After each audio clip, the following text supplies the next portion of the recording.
Agora, sem mais delongas e com muita ansiedade e felicidade, nós gostaríamos de agradecer a presença e oferecer todo o nosso amor e carinho a Nete Guimarães, filha de Geraldo e Ana Jaci Guimarães, oradores espíritas, fundadores do Grupo Espírita Caminho da Esperança, com sede no Rio de Janeiro, do qual a Nete participa e dirige. A Nete é oradora espírita, com conferências proferidas em vários estados no Brasil e no exterior, transmitindo seu conhecimento, luz da razão sobre a ótica espírita de uma forma peculiar, convocando o público a profundas reflexões quanto ao papel espírita na atualidade. Quem nunca assistiu uma palestra da Anete no YouTube? Maravilhosa. Quem não assistiu, procure, mas hoje nós temos ela aqui ao vivo. Anete, o palco é seu.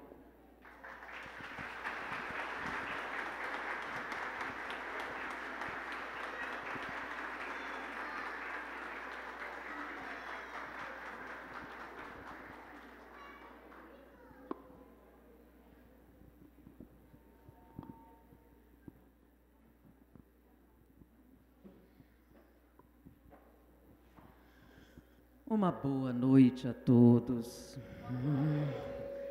É um prazer e uma alegria estar com vocês na noite de hoje, na festa. E, como aqueles já me conhecem, a gente costuma fazer uma relação entre algumas descobertas novas que são realizadas pela ciência e a tese espírita. E hoje não seria diferente. E aproveitando que é festa, né, vocês são fãs do YouTube, a gente faz uma que não está no YouTube ainda. Uma nova. Nós vamos falar hoje sobre um tema muito interessante. E foi uma grande curiosidade para mim durante muito tempo. Né? Deixa eu começar fazendo uma pergunta. Né? Quem é espírita, levanta o braço. Vocês já sabem que eu converso mesmo com a plateia e nunca vai mudar mais.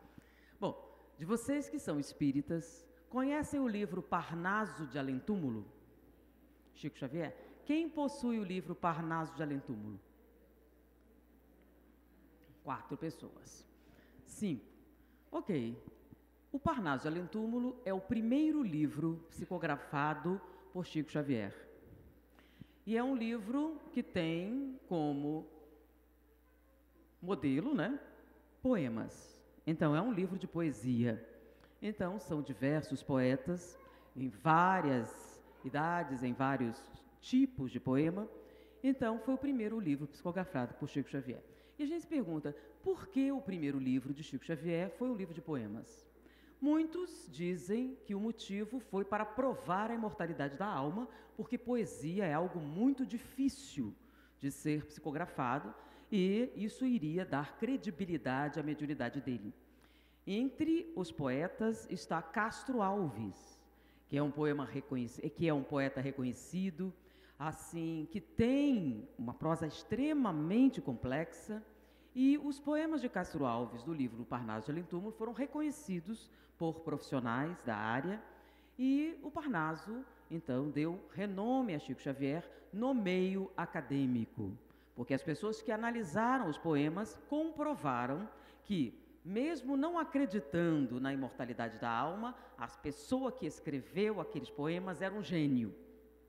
Então, no caso, ou Chico Xavier era um gênio, ou havia vida após a morte. Então, essa foi a conclusão. Porém, o que muitas pessoas não sabem é que 80% da psicografia de Chico Xavier era de poemas. Aí eu pergunto, vocês conhecem André Luiz? Que o livro Nosso Lar? Então, muitas pessoas... Quem leu André Luiz? Levanta o braço. A maioria. Tem um livro também, Ave Cristo, de Emmanuel. Quem leu esse livro, Ave Cristo? Paulo Estevão. Essa é a unanimidade. Então, já notei que os livros chamados clássicos de Chico Xavier, quase a totalidade leu. Então, Emmanuel, aquele fonte viva, pão nosso, que as pessoas usam muito em reuniões, na abertura das reuniões, no culto do lar. Também André Luiz como um clássico, e as pessoas estudam os livros de André Luiz. Temos também livros, textos do Evangelho. Bom, as pessoas leem esses livros. Por que será que um médium como Chico Xavier, com tanta capacidade, escreveu tanto livro de poema que ninguém lê. Quem leu algum livro de Alta de Souza? Maria Dolores. Todos esses livros, Casimiro Cunha, todos esses livros são livros de poemas. E Chico psicografou vários. A questão é, por que os espíritos se davam ao trabalho de psicografar uma quantidade tão grande de poemas que ninguém lê? Não vende. Por que não uma série maior de André Luiz? A continuação de Paulo Estevão? Podia contar a história de Pedro, contar a história de João. Não seria mais vantajoso? Mais negócio? Mais interessante? Né? Então, se ele poderia escrever esses livros, por que poema?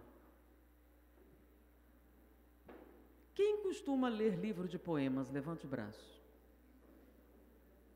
1, 2, 3, 4, 5, 6, 7 pessoas. Costumam ler livros de poemas aleatórios. 8. E a grande maioria não lê, em geral, e os espíritas em particular. Mas, mesmo assim, mais da metade da psicografia de Chico Xavier não foi nem cartas de pessoas falecidas. Foram poemas aparentemente inúteis. Qual o motivo disso? Mas não é só Chico Xavier. Existem outros médiums. Por exemplo, Divaldo Franco, ele psicografa Eros e Tagore. E eu, na Mansão do Caminho, perguntei para alguém de lá, leu? Não. Ninguém leu. É claro que faz a revisão, tudo mais, lê, não. Todo mundo até tinha para ter um autógrafo do Divaldo, né? Porque saiu o livro, a pessoa autografava, mas ler que era bom, não tinha lido. Eros muito menos. E foram vários livros, quer dizer, só de Tagore acho que são 7, 8 livros. Para que ocupar o tempo do médium com uma literatura aparentemente inútil? Porque não só as pessoas não leem, como não vende. Pensa bem, não podia ocupar melhor o Chico? Ou o Divaldo? Bom, esse é um parênteses interessante, mas mesmo assim, não só Chico e Divaldo, como diversos médiuns, continuam psicografando poemas inúteis. Mas são bem inúteis, né? Por que eu vou comprar um livro de poemas para levar para casa? Qual a vantagem? Por que eu faria isso? Porque André Luiz faz sentido, Emmanuel faz sentido, são mensagens, estudo, conhecimento, mas poema, para quê? Bom, fazendo um parêntese sobre isso, vamos falar sobre algumas descobertas interessantes que a ciência vem fazendo. Tá? Uma é com relação ao funcionamento do cérebro. Tá? Muitas coisas foram faladas, mas ainda é uma fronteira que está em fase de descoberta. E uma das primeiras coisas interessantes que eles descobriram é que os hemisférios cerebrais, o direito e o esquerdo, nem sempre funcionam conjuntamente. E quem conheceu ou sabe quem foi Vicente Celestino? Quem já ouviu falar de Vicente Celestino? Ok, o pessoal mais velho conhece, né? Ele era um cantor famoso. Um cantor famoso. E ele tinha uma característica especial. Vicente Celestino era absolutamente gago. Ele era tão gago que era considerado incapaz. Nunca entrevistavam ele porque era doloroso assistir Vicente Celestino falar. Porém, quando ele cantava, ninguém jamais diria que ele era gago. Durante muito tempo, inclusive, achavam que ele estava fingindo. Mas não. Quando ele cantava, ele não tinha problema nenhum. Porém, quando ele falava, ele era incapaz. Por que isso acontece? Porque a área da fala acontece em um hemisfério cerebral e a área do canto acontece em outro hemisfério cerebral. Então, quando você fala, quando você pronuncia um texto qualquer, você usa um hemisfério e quando você canta, usa o outro. Se você tiver uma lesão de um dos lados do cérebro, o outro pode compensar. Por isso, uma terapia para a recuperação de pessoas com lesões cerebrais, provindas de derrames ou isquemias, é o seguinte: se a área atingida foi a área da fala e você perdeu a fala, a afasia, uma técnica de reabilitação cognitiva é você imitar o sotaque.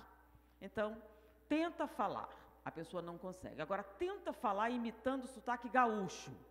aquele bem cantado.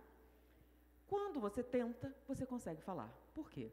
Porque quando você está imitando o sotaque de um gaúcho, ou seja, cantando ao falar, a área do cérebro que você usa não é a da fala, é a do canto. E os cientistas descobriram isso. E a partir dessa primeira descoberta, eles passaram a tentar utilizar uma outra área cerebral para equilibrar a falta ou a obstrução de uma outra área. Em algumas pessoas é muito eficaz, mas em outras pessoas é absolutamente inútil. Por quê? Se todas as pessoas têm os dois hemisférios, por que nós não poderíamos usar um lado para compensar a deficiência do outro? E eles viram que menos de 10% da população é suscetível da reabilitação cognitiva entre os hemisférios cerebrais. Qual seria a causa dessa situação? Existiam várias teorias a respeito, mas a principal teoria era que a divisão entre os dois hemisférios era muito grande e que, normalmente, na nossa educação, nós favorecemos um lado do cérebro em detrimento de outro. Então, normalmente, nós valorizamos mais o esquerdo, a lógica, as sequências, e desenvolvemos muito pouco as áreas globais, artísticas e mais emocionais do processo intelectual. Diante disso, essa separação, à medida que você cresce, vai ficando mais intensa, de maneira que você tem várias áreas do cérebro que não são aproveitadas. Mas, mesmo assim, os profissionais gostariam de utilizá-las para superar essas barreiras. E nessa, um profissional descobriu algo interessante. Mas antes de a gente falar sobre essa descoberta interessante, nós vamos falar de uma coisa que eu acho que vocês conhecem bem, né? Quem nunca ouviu falar de Alzheimer? Já ouviram falar do Alzheimer? Muito bem. O Alzheimer é uma doença que atinge, basicamente, a memória. O Alzheimer, o primeiro sintoma é você perder a capacidade de lembrar de coisas recentes. Então, você diz alguma coisa, em pouco tempo a pessoa esquece. E começa com pequenos esquecimentos e dificuldade de aprendizado. Você fala, mas não memoriza. Coisas que nós fazemos normalmente. Porém, isso tende a aumentar. Vai aumentando, e você começa a perder a memória. No início, você perde a capacidade de fazer novas memórias. Mas depois de algum tempo, o Alzheimer produz lesão cerebral, ou seja, destruição de tecido nervoso. Com a destruição do tecido nervoso, a memória é perdida permanentemente. Mas ela é perdida de fora para dentro, ou seja, as memórias recentes em direção ao passado. Então, a primeira coisa que você perde é seu doutorado, depois o mestrado, a pós-graduação, a graduação, o segundo grau. Você já não lembra da sua esposa ou do seu marido. Depois de um tempo, não sabe quem são seus filhos, chama pela sua mãe. E, nesta progressão, muitos vão regredindo a situações verdadeiramente calamitosas. Que, se vocês lembrarem bem, vocês foram ensinados a usar garfo e faca. Vocês foram ensinados a tomar banho sozinho. E se a lesão for muito extensa, você vai perdendo essa memória. Em alguns casos, você entra no estado de total incapacidade, regride até situações em que nem falar é mais possível. Ou seja, você é totalmente dependente. O problema é que o Alzheimer está atingindo cada vez um maior número de pessoas e cada vez mais jovens. Se as previsões se concretizarem, em 2050 serão 20 milhões de doentes de Alzheimer que iniciam o processo em torno de 40 anos. O que significa dizer que a maior parte da sua vida será como total dependente de seus parentes. Ou seja, é uma doença que tem preocupado significativamente vários países e a comunidade científica em geral. Então, muitas pessoas se dedicaram a estudar o Alzheimer. O problema é que, até recentemente, não se sabia o que causava o Alzheimer. Estudar bastante, não faz diferença. Porque o Alzheimer atinge estudiosos de qualquer área, não há, aparentemente, nenhum padrão. Então, não é estudar mais ou menos, não tem sexo, não tem raça, não tem absolutamente nada. Não é um vírus, não é uma bactéria, não é uma degeneração, um processo inflamatório, que acontece em várias doenças, né, como Parkinson, etc. Não tem processo inflamatório. Aparentemente, o neurônio deixa de funcionar e começa a atrofiar e morrer. Qual a causa? Aparentemente, nada acontece de diferente entre os tecidos, nenhuma alteração metabólica, absolutamente nada. Ele só para de funcionar. E depois de algum tempo que ele deixa de funcionar, ele passa a diminuir de tamanho até que ele morre. E ele, especificamente, isso acontece na memória. Ou seja, a primeira coisa que você perde é a capacidade de aprender. Depois, você perde o que já aprendeu. E ela é uma perda irreversível. No momento em que a lesão aconteceu, não tem mais volta, porque a área onde essa memória existia, deixou de existir. Mas, eu falei até recentemente, porque um grupo de pesquisadores brasileiros descobriu como o Alzheimer começa. E começou, é claro, a pesquisa com uma técnica desenvolvida nos Estados Unidos, porque nós podemos mapear o cérebro, a gente tem bastante tecnologia hoje em dia para analisar o cérebro em funcionamento. Porém, eles descobriram que o cérebro é muito mais especializado do que se imaginava. E usando o chamado scanner cerebral, que na verdade emite algumas partículas que são radioativas, instáveis, e a partir daí ele lê esses resultados, eles descobriram que existem barreiras no cérebro para protegê-lo da radiação. Então, a bainha de mielina, que protege várias circunstâncias do cérebro, também o protege de radiação, o que faz com que avaliar certas áreas do cérebro fosse impossível no organismo vivo. Porém, o cérebro deteriora com muita facilidade. Então, no post-mortem, pouco tempo, você não tem mais tecido para estudar, porque ele perde consistência e não podemos mais ver. Mas um grupo de cientistas desenvolveu uma técnica em que, assim que a pessoa morria, eles injetavam uma substância que cristalizava as células cerebrais e você poderia então olhar o que havia de diferente entre um doente de Alzheimer e uma pessoa comum. Porque a célula morta a gente via, mas como começava o processo? Então, a partir dessa técnica, eles perceberam a primeira diferença objetiva entre as pessoas que desenvolviam Alzheimer e aqueles que não tinham. Então, o Alzheimer começa justamente não com problema nos neurônios, mas um problema nas células que sustentavam os neurônios. Porque uma coisa que muitas pessoas ouviam sempre é que os neurônios só se multiplicam até os 4 anos de idade, mas a partir daí eles estabilizam. Por isso era muito importante estimular a criança até essa idade, botar ela para ouvir música, etc., para estimular a reprodução dos neurônios. Porém, após esse período, eles não se multiplicavam mais. Bom, eles descobriram que existem células neuronais que se multiplicam, não são os neurônios. São as células que estão em volta dos neurônios, chamadas células gliais. Eles não sabiam para que servia, porque aparentemente elas não produzem atividade química, elas não participam, por exemplo, da transferência de eletricidade que acontece nos neurônios. Aparentemente, elas não tinham relação nenhuma com as informações que os neurônios processavam. Porém, a primeira coisa que eles notaram em pessoas que tinham sintomas de Alzheimer era a diminuição da consistência dessa glia. Então, a partir dessa técnica, um grupo de pesquisadores brasileiros descobriu que a glia tinha uma interação muito importante com os neurônios. Mas antes de falar com o neurônio, eu tenho que falar sobre as células. Você não está exagerando muito, não? Eu sei que muitos de vocês mataram as aulas de biologia, porque não sabiam para que servia. Eu pretendia estudar direito, contabilidade, matemática, e pulou as aulas de biologia, e agora ficou sabendo que a biologia serve para entender o espiritismo.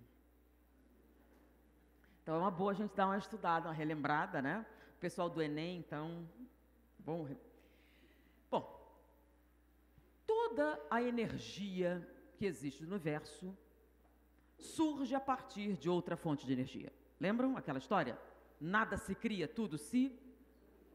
Então, toda vez que uma energia é utilizada para produzir algum trabalho, ela foi retirada de algum lugar. Então, todo o trabalho que nós realizamos mediante a queima de combustível. Qual o combustível que move o corpo humano? De onde nós tiramos a energia que nós usamos para fazer todas as coisas? Alguém estudou biologia, mataram todos. Pessoal do Enem. Eu vi que tem jovens aí que estão estudando para o Enem. Então, qual a fonte de energia que move o corpo humano? Glicose? Não, é energia solar. Nós somos movidos a energia solar, não sabiam não? É. Pensa bem, lembra da escola, vamos voltar ao passado.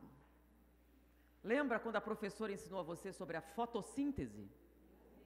Lembram? A plantinha pega energia do sol, faz fotossíntese, transforma com a clorofila, lembra? Aí a vaquinha vai e come a plantinha e tira a energia. Aí você vai e come a vaquinha e pega a energia. Então a energia que você está usando veio de onde? Do sol. Por vias indiretas, mas veio. Então, a nossa fonte de energia é o sol. Então, por sucessivas transformações, a energia solar é convertida em outros combustíveis e nós utilizamos. Basicamente, nós podemos usar várias substâncias, mas a substância principal é a glicose. Então, a glicose é a molécula, né, que armazena a energia solar que nós queimamos. E o nome é isso, literalmente, nós queimamos. Então, toda vez que você vai realizar um trabalho, você queima essa molécula. Bom, é claro que toda vez que você queima qualquer coisa, você libera energia, mas também libera outra coisa. No carro, por exemplo, você queima a gasolina e libera fuligem. Lembram? Então, sempre tem resíduo. Toda vez que você queima qualquer coisa, tem resíduo. O problema é que a célula também tem resíduos. E esses resíduos são os restos da respiração celular. E qual o problema disso? O problema é que são esses resíduos os responsáveis pelo envelhecimento. Como assim? Vamos imaginar que você tem um jovem que teve um problema renal e os seus rins deixaram de funcionar.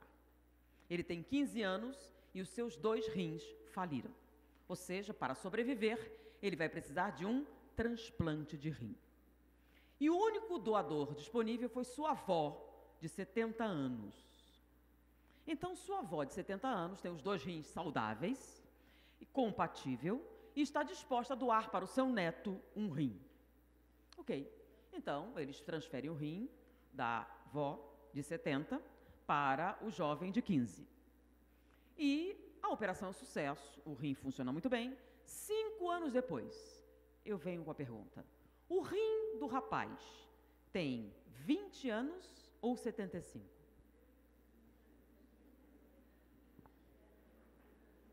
É um rim de jovem ou um rim de velho? Pergunta razoável, pensa bem. A avó tem 70 e deu o rim. Ela agora tem 75.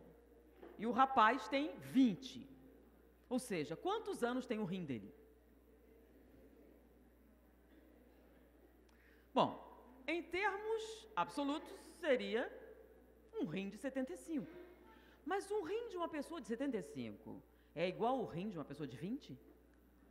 Não. E como é que está o rim dele, então? Está velho ou está novo? É aí que vocês se enganam. Por incrível que pareça, no momento em que vovó deu o rim rejuvenesceu. E provando para vocês, eu faço uma outra pergunta interessante, né? Quanto tempo vive uma galinha? Alguém sabe quanto tempo dura uma galinha? Não sabem? Ninguém tem ideia? A gente sabe que cachorro dura menos do que seres humanos. Mas e uma galinha dura quanto? Não tanto quanto um cachorro. Bom, disseram para mim que uma galinha dura 5 anos. o tempo de vida de uma galinha. Então, o ciclo de vida da galinha é de 5 anos, certo? Logo, a validade da galinha é de 5 anos. Porém, um cientista retirou o coração de uma galinha, colocou em substâncias nutrientes adequadas e manteve esse coração batendo por 27 anos. Ou seja, aparentemente o coração é mais durável que a galinha.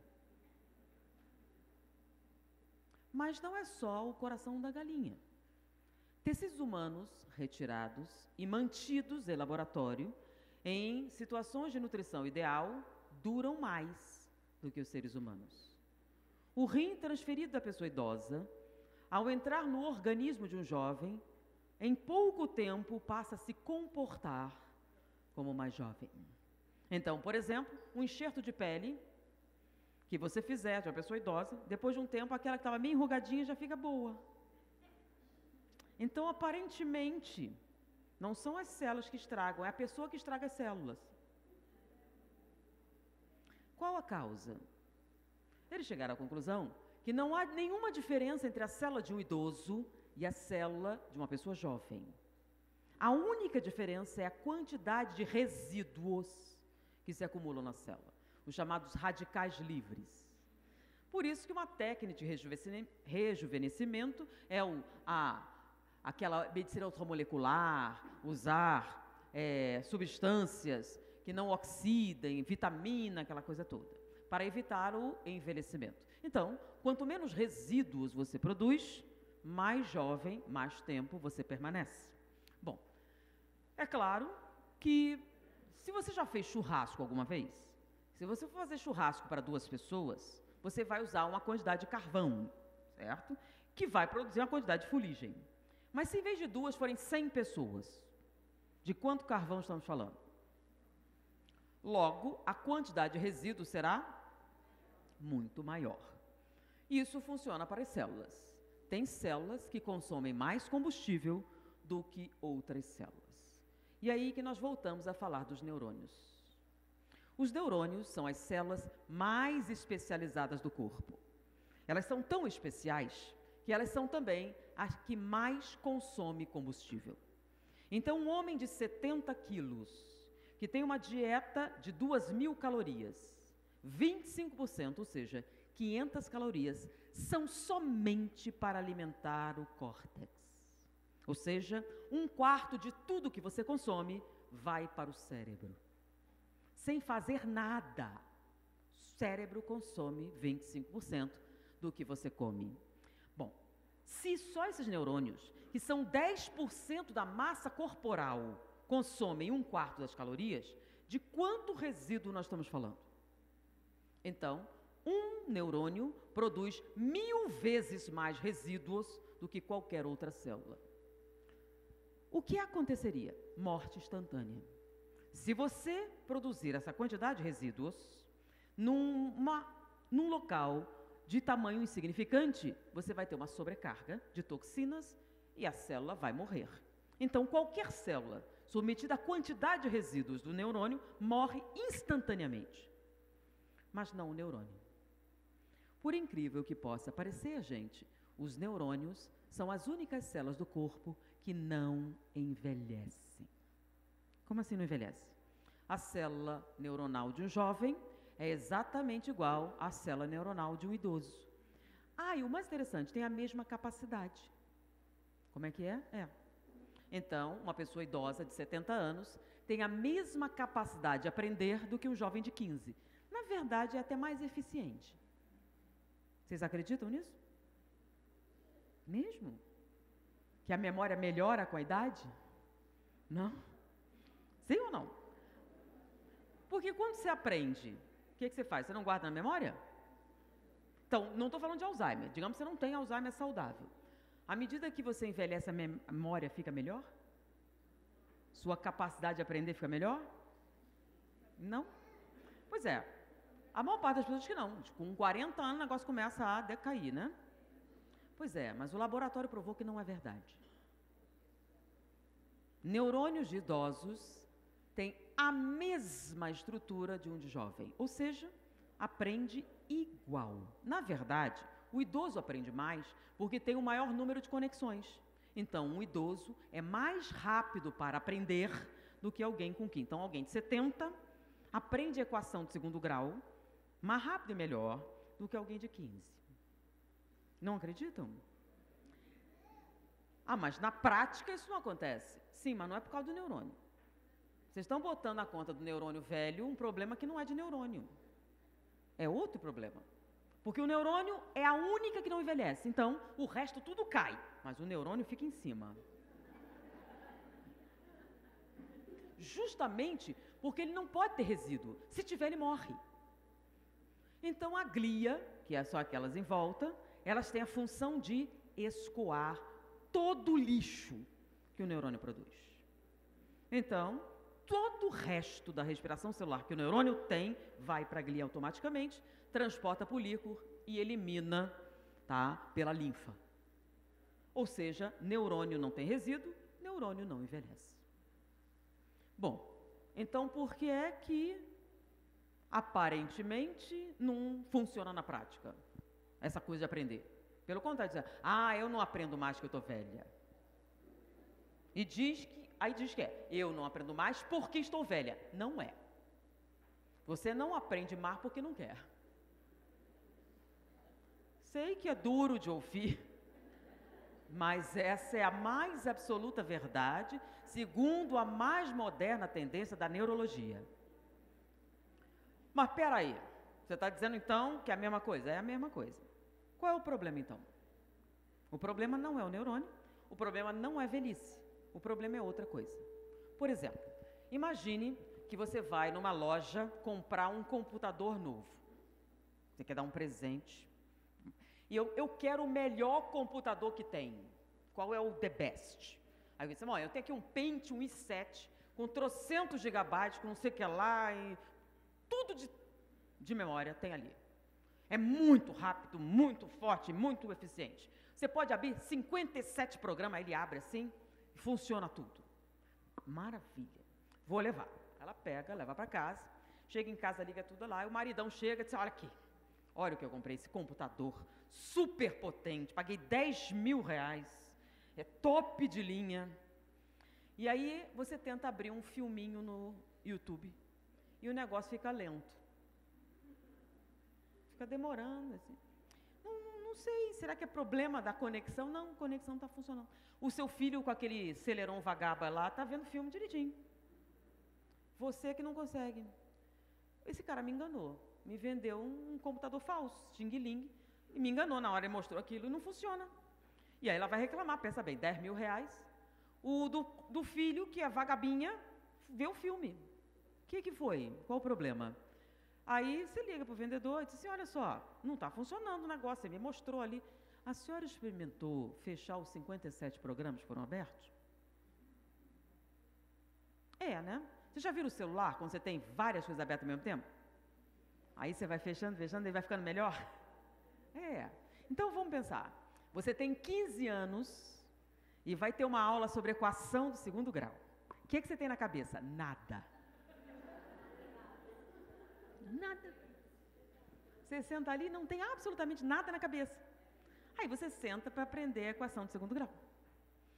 E aí nós temos outra pessoa, já com 50 anos, que resolve tirar o diploma de segundo grau, porque quer melhorar no trabalho, quer fazer um diploma, quer evoluir, está super motivada.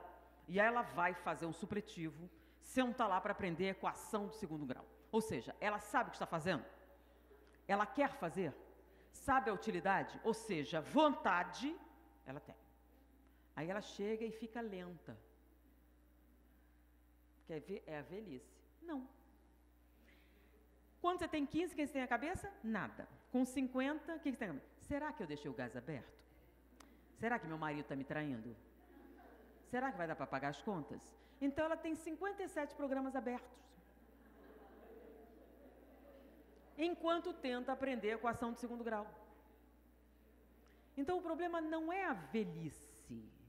O problema é a atenção. É a densidade da atenção. Porque o aprendizado depende de quanta atenção você dá ao que está aprendendo. Então, se você está dividindo sua atenção com 50 programas em off, que a gente chama de ansiedade, né? Aquela coisa assim, você nem sabe, tá ali, tá rodando em off. Enquanto você está tentando fazer, tá lá o programa rodando e não consegue desligar. O que acontece?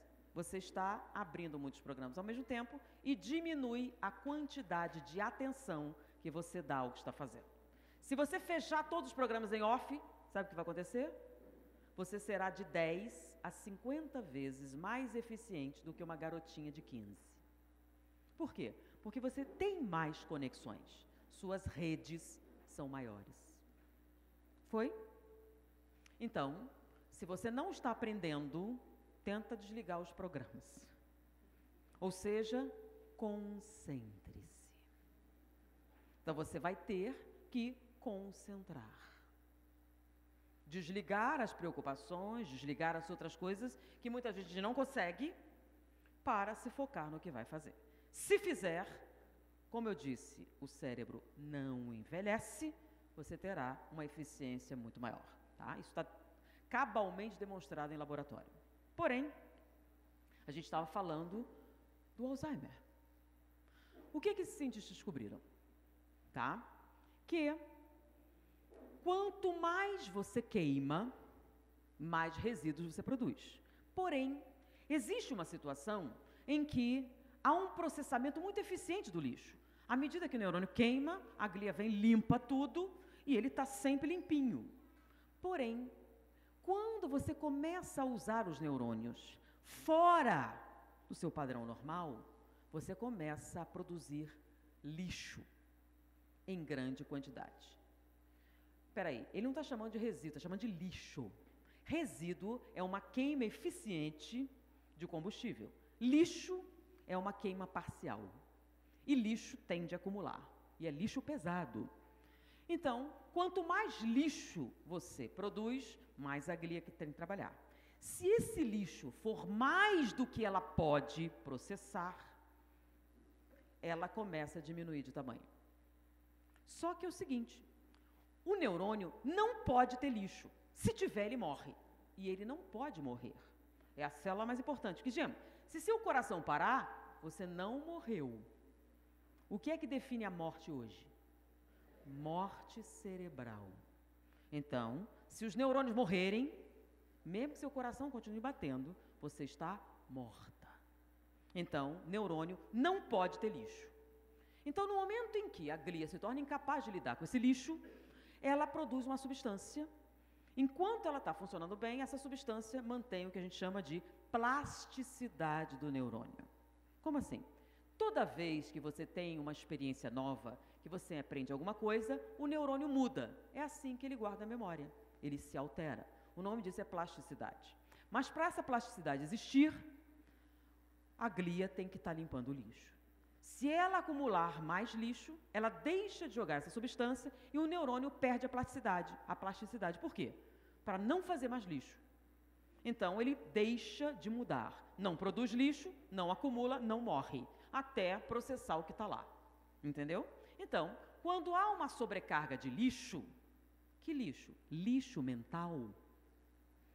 Quando você tem muito lixo mental e está em sobrecarga, o neurônio para de aprender coisas novas, para preservar a sua integridade. Foi? Mas peraí, o que é lixo mental? Isso é que é interessante. O que é esse lixo que dá esse problema todo? Lixo mental é o que os cientistas chamaram de pré-ocupação. Você fala sempre assim? Não, estou fazendo de propósito. Ocupação é uma coisa, pré-ocupação é outra. O que é uma pré-ocupação?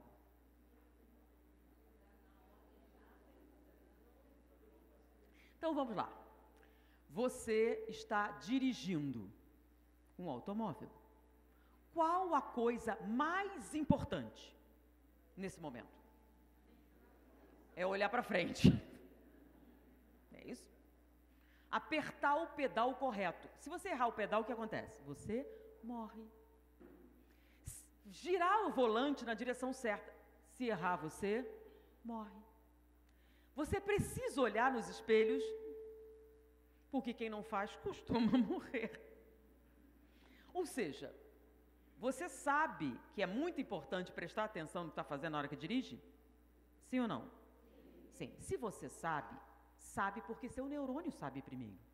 Porque se o neurônio não soubesse, você também não sabia. Mas mesmo sabendo disso, algumas pessoas resolvem atender o celular.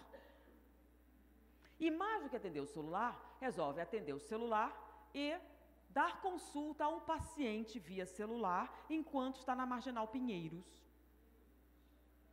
Né? O que acontece? Vem cá, é importante você atender o paciente corretamente? Você vai prescrever uma droga pelo celular. Se você errar, o paciente morre. Olha que interessante. Então, você vai ter que dirigir, prestar atenção nos pedais, no volante, no retrovisor, nos espelhos laterais e na quantidade de medicação que você vai dar àquele paciente, que pesa mais ou menos quanto, está com qual problema, em qual circunstância, morreu. Quem? Você.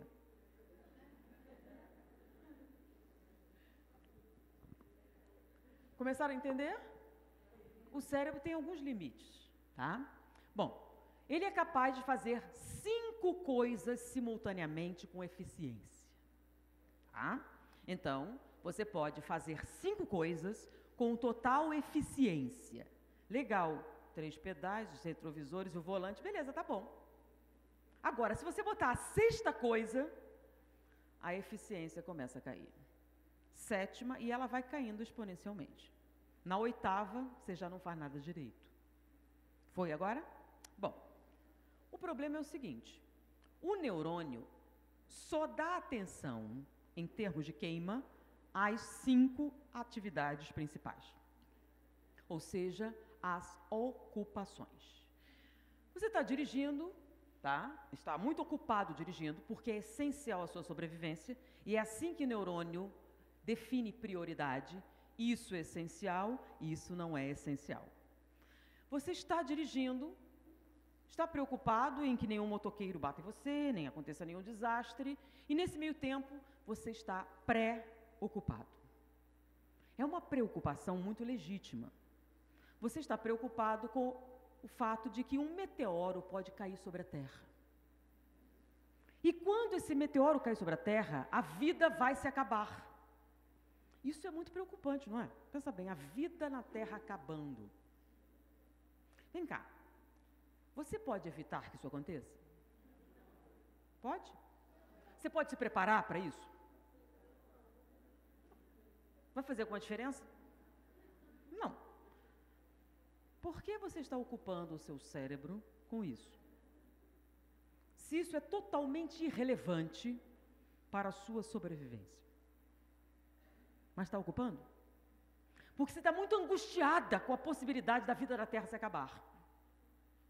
Você está sofrendo muito por causa disso, e isso está comprometendo o seu bem-estar emocional. A preocupação com a morte de toda a vida na Terra. Não, mas pode ser, eu não sou assim tão exagerada. Mas você está preocupado com o filme que você viu sobre as crianças na Bósnia. Criancinhas tão bonitinhas, sofrendo, passando fome. E você ficou triste. E se solidarizou com aquele sofrimento, e aqui ficou angustioso, enquanto você está indo para o trabalho, você está pensando nas criancinhas da Bósnia, que nesse momento estão morrendo de fome, por causa da guerra. E isso é terrível. O nome disso é o quê? Preocupação. Tá, então, preocupação é o que exatamente? Qualquer atividade neuronal que não seja pertinente à sua vida diretamente. Mas peraí, então não é para eu me preocupar com as crianças da Bósnia? Não. O ideal é que você se ocupe com as crianças da Bósnia. Qual a diferença? A diferença é o seguinte, você assistiu o filme e ficou muito triste com aquela situação e resolve, liga seus amigos, gente, vamos fazer uma campanha para a gente juntar dinheiro e mandar uma coisa para as crianças da Bósnia? Aí você começa a planejar a campanha para fazer esse serviço e ajudar as crianças da Bósnia. O cérebro entende que isso é uma ocupação. Então, o cérebro sabe a diferença entre ocupação e preocupação? Sabe.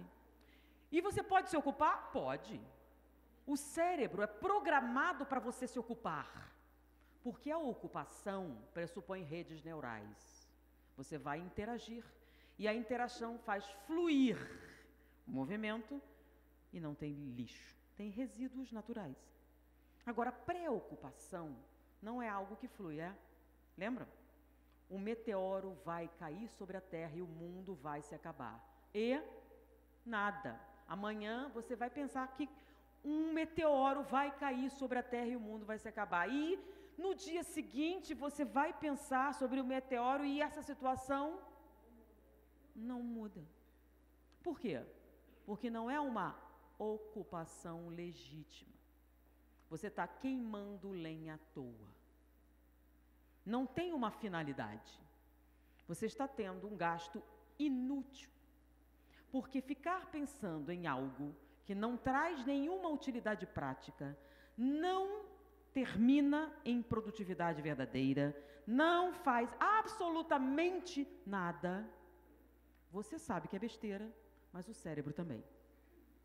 Porque para você saber que é besteira, o cérebro tem que saber primeiro.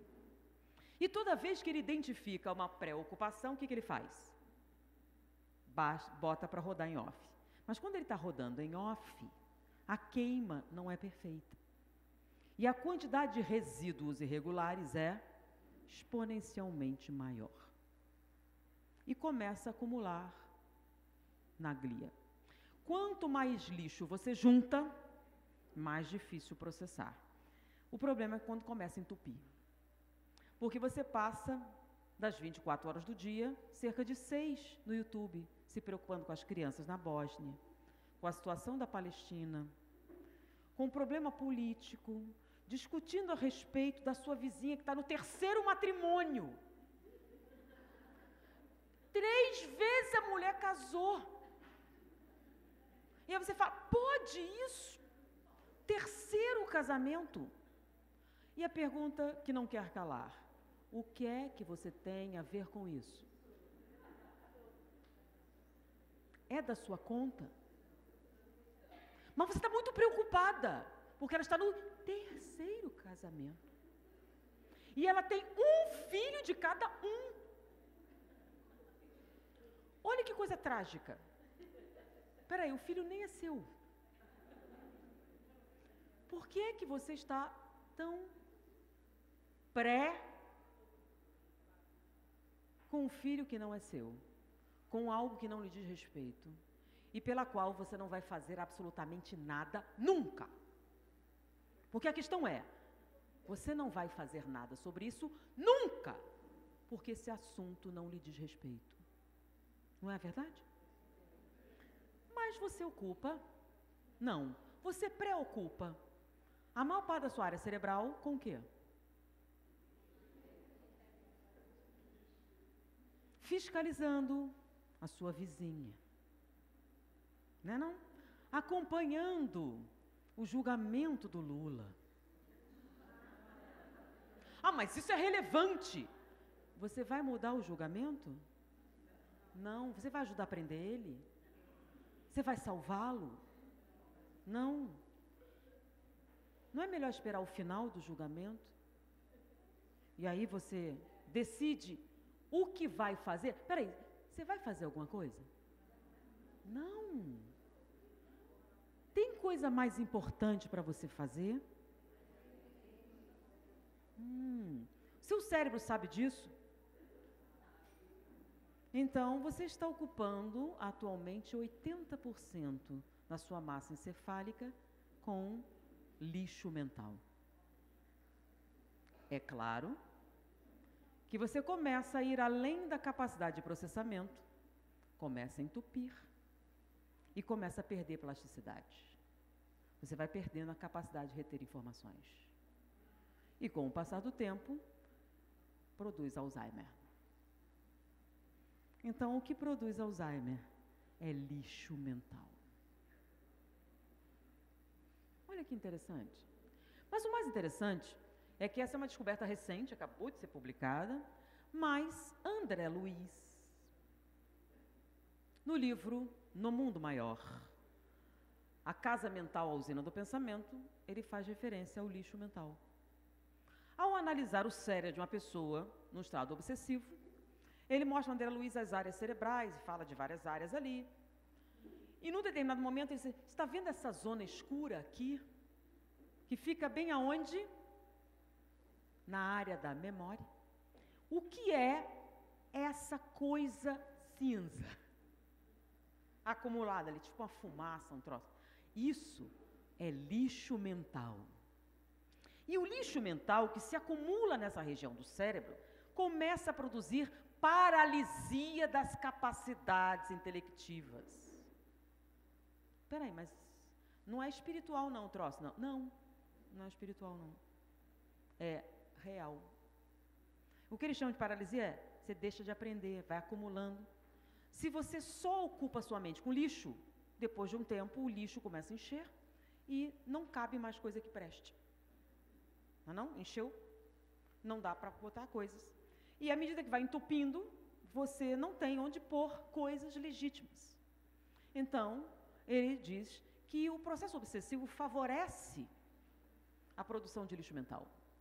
Uma das coisas mais interessantes de você ficar perturbada é começar a se preocupar demais com a vida alheia e não presta atenção na sua. Não? Você fiscaliza todo mundo, mas não presta atenção nos seus problemas. A pergunta é, você está satisfeita como você está vivendo? Não. Por que você não faz alguma coisa? Por que você não se ocupa com sua própria vida? Ah, porque eu estou preocupada com minha filha. Afinal, é minha filha, né? E você pode fazer o quê? Santo Agostinho diz um pensamento que eu acho extraordinário, muito importante. Ele diz o seguinte, as pessoas não são o que parecem. As pessoas não são o que deveriam ser. As pessoas não são o que gostaríamos que fossem. As pessoas são exatamente como são e não há nada que você possa fazer a respeito. Se você não entender essa simples verdade, você nunca será feliz. Isso serve para quem? Para todo mundo. Porque se você pudesse mudar seus filhos, a primeira coisa que eu faria é fazer ele estudar. Você consegue obrigar ele a estudar? Você pode ameaçar, vou dar castigo, vou te... mas não consegue. Se ele não quiser, não há nada que você possa fazer. Lembra aquela história de levar o cavalo até a água, mas não pode obrigar ele a beber? Mesma coisa. Qual é a única pessoa que você pode mudar? Qualquer outra coisa é uma preocupação. E preocupações acumulam lixo mental. O que é que não produz lixo mental? Ocupação. Então, trabalhar, aprender, produzir, mudar o seu estado mental e físico não dá Alzheimer. O que é que dá Alzheimer? Se preocupar com o que não é da sua conta.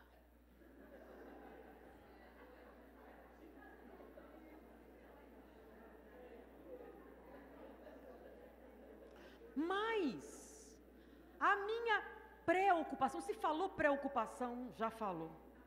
Mas minha preocupação é com os rumos do espiritismo. Por exemplo, tem um centro espírita que o povo está pintando as paredes vermelhas, está botando uns troços na cabeça, não pode. Quem disse? Não, mas não pode isso. Sim, e o que é que você tem a ver com isso? Quem nomeou você fiscal da consciência alheia? Ah, mas ele está fazendo errado. Deus permite? Quem é você para não permitir? O problema é que quando você enche sua cabeça com preocupações, com o nome disso? Ah, mas eu estou preocupado em perder o emprego. Olha só, você está preocupado. Se você está preocupado em perder o emprego, eu sugiro que você faça o quê? Se ocupe em procurar outro emprego. Que você se ocupe em saber qual o motivo. Que você se ocupe em falar com a pessoa para resolver o problema. Vamos deixar como é que está para ver como é que fica enquanto você pensa no assunto? O nome disso é? Eu estou preocupado com a minha saúde. É? O que você está fazendo? Nada. Eu só estou Por que você não se ocupa com a sua saúde? Levanta e começa a andar. Vai ao médico fazer os exames. Começa uma dieta. Não, você só está preocupada com a saúde. Porque eu engordei muito, estou preocupada com o meu coração. Porque quem está preocupado não está fazendo nada que preste.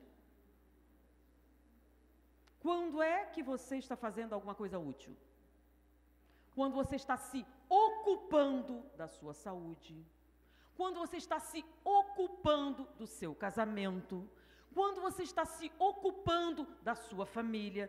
Quando você está se ocupando com ajudar as crianças na Bósnia. Quando você está se ocupando em fazer a caridade para os mendigos. Quando você está se ocupando em fazer uma campanha de conscientização de todos os porteiros sobre, por exemplo, quem são os ministros do Supremo.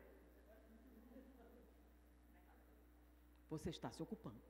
O que vai dar daí eu não sei, mas está se ocupando. Agora, estou muito preocupada com a situação do Brasil. E você chama suas amigas e faz um grupo no Facebook para discutir os rumos do país. E alguém chama você, vamos para passear? Não, claro que não, não posso. Isso é uma coisa horrível, eu não vou fazer um negócio desse. Mas você podia... Não, você só se preocupa com os rumos do país. Mas ocupar que é bom, nunca.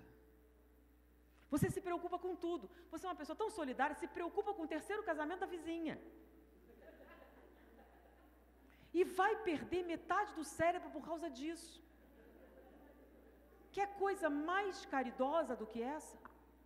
Sacrificar a própria saúde por uma pessoa que nem é da sua família. Que não sabe nem o seu nome. Não é emocionante? E o mais interessante que é quem chama isso de lixo mental não é André Luiz, são neurologistas ateus. Que dizem que o acúmulo de lixo mental hoje é o responsável por essa situação. Tá, entendi, mas o que isso tem a ver com a poesia e o Chico Xavier? A paciência é uma virtude.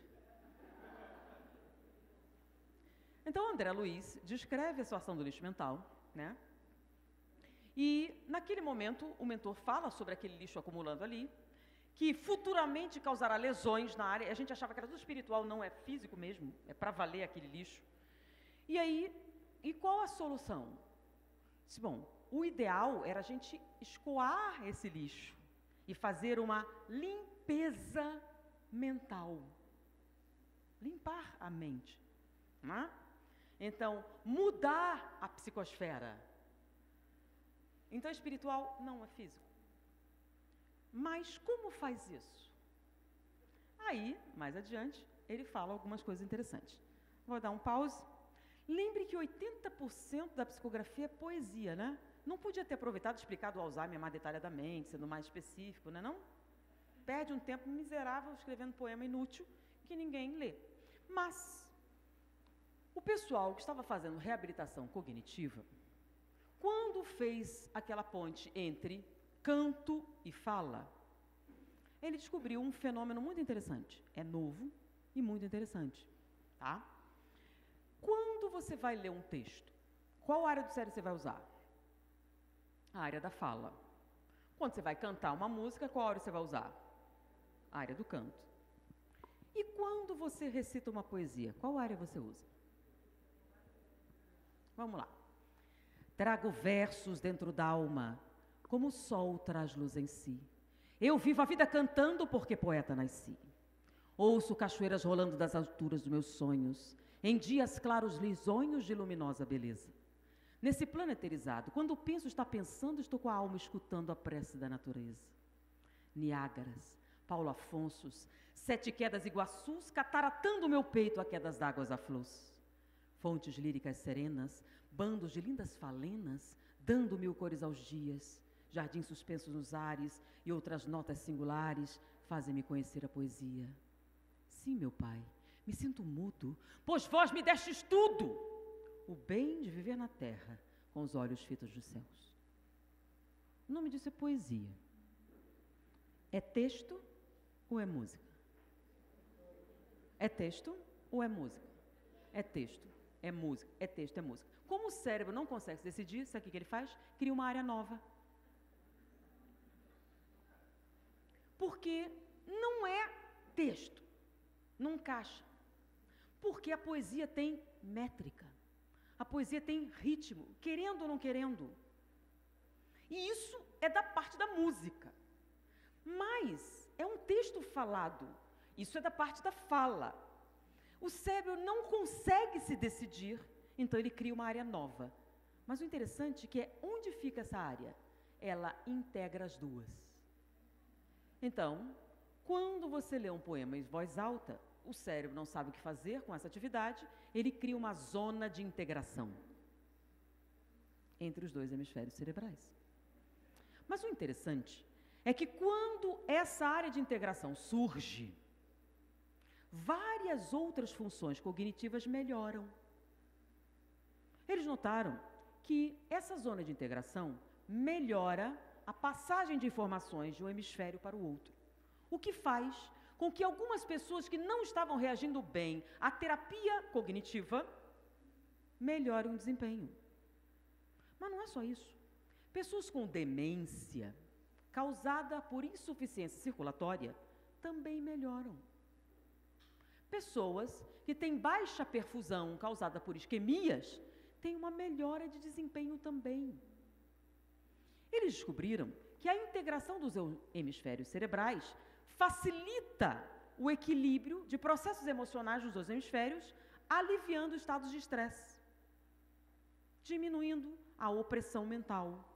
Ou seja, quando a pessoa lê poesia em voz alta, há uma melhora do fluxo cerebral como um todo. Foi um achado, por acaso, né?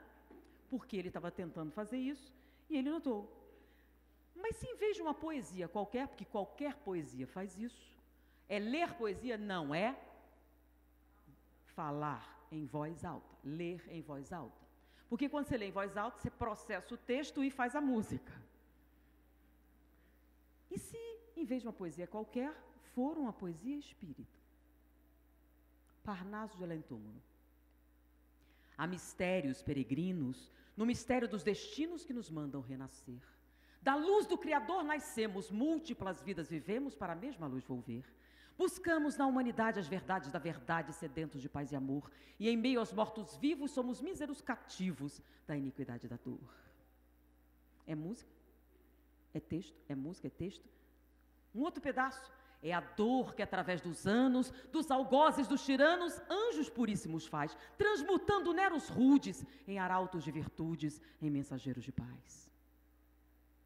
É música, é texto, é música, é texto, é música. E não é só isso. Aqueles que conhecem o trabalho de Masaru Emoto, que é a mensagem das águas, entendem que nós estamos falando de palavras de poder. Então você está recitando em voz alta um poema que já promove a integração cognitiva e um poema espírita com um conteúdo de elevação moral. Qual é o resultado? O barco de Simão se engrava lento, o mar da Galileia. Quando o vento furioso ergueu seu braço enorme, desaba impiedosa a tempestade dos discípulos, é grande a ansiedade enquanto o mestre dorme. É chamado Jesus com impaciência, todos querem saber que providência tomará ele então. O rabi de Judá põe-se de pé, a todos demonstrando a sua fé e a sua autoridade. Por que ficais, meus filhos, tão aflitos, quando tendes poderes infinitos que o Pai Celestial vos otorgou? Acaso sois mais fracos do que o vento, que sacudindo o mar nesse momento vos atemorizou? O Pai nunca abandona os filhos seus. No próprio vento, em tudo existe Deus, principalmente em nós. Erguendo então a sua destra augusta, ergue a voz severa e justa e diz ao mar: acalma-te, emudece. Queda-se o mar como por encanto, e a tempestade ante geral espanto, então desaparece. Quem será esse, a cuja voz o vento torna-se fraco e manso de momento, como por nós foi nesse instante visto? Calam-se todos, logo perceberam, só faria por certo o que eles viram, quem fosse o próprio Cristo. É texto, não é música. É texto, é música. É texto, mas eu não tenho voz para cantar. mas é música. E o cérebro cria uma área nova. Além de uma área nova, que melhora a sua performance neurológica, também tira você do quadro obsessivo. Também escoa o lixo mental. Também promove a melhoria da psicosfera. Então, o que é poema espírita? É uma terapia que foi dada de presente para o nosso progresso espiritual. E que a gente não usa, é claro, né? Porque não presta. Porque a gente tem que pensar, por que é que os espíritos iam ocupar 80% de um médium como Chico Xavier para algo absolutamente inútil? Mas melhor mesmo, até quem não quer. Por quê? Porque é um fenômeno físico, que é a área de cognição. Mas também é um fenômeno espiritual, porque as palavras que eles usam nos poemas são especiais. Como, por exemplo, Canção do Alvorecer. Ó Deus, que sois o eterno pensamento, a vontade suprema, o movimento por excelência ação. Que sois a fonte de onde jorra a vida, o ignoto ponto de partida de toda a criação. Pensa bem. Você está mal. Você está sofrendo. Você está com problemas. Aí a pessoa fala, reza. É fácil, né? Muito fácil você rezar. Não é não? Você está com raiva, reza? Quero ver alguém rezar quando está com raiva. Ou conselho inútil esse. Agora, declamar um poema. Isso dá. Isso dá e funciona muito mais do que você poderia imaginar. É claro que se você decorar e recitar, aí sim você vai dar um upgrade ao seu processador meio falido.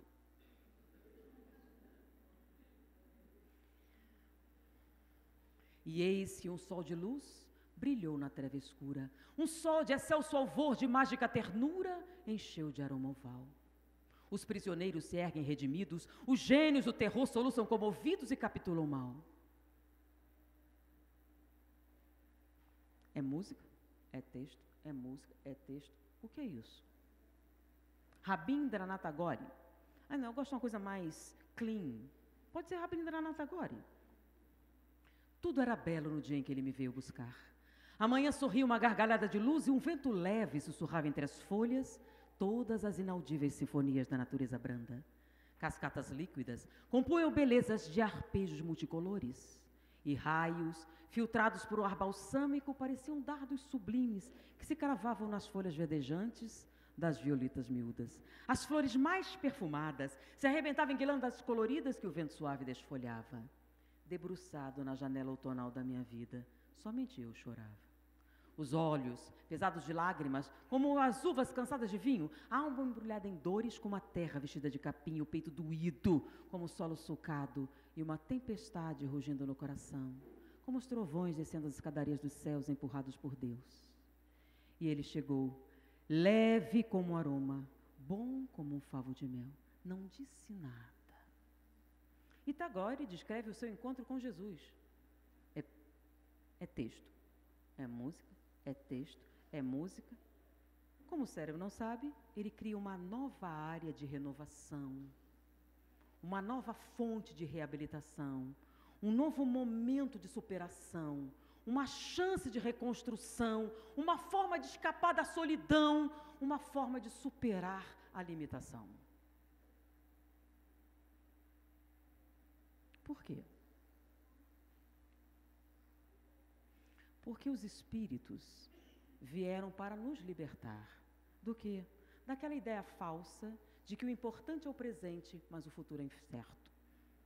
É justamente isso que eles vieram e se deram a ver pelos sentidos para provar que é falso, para lutar contra o materialismo e construir a vida verdadeira.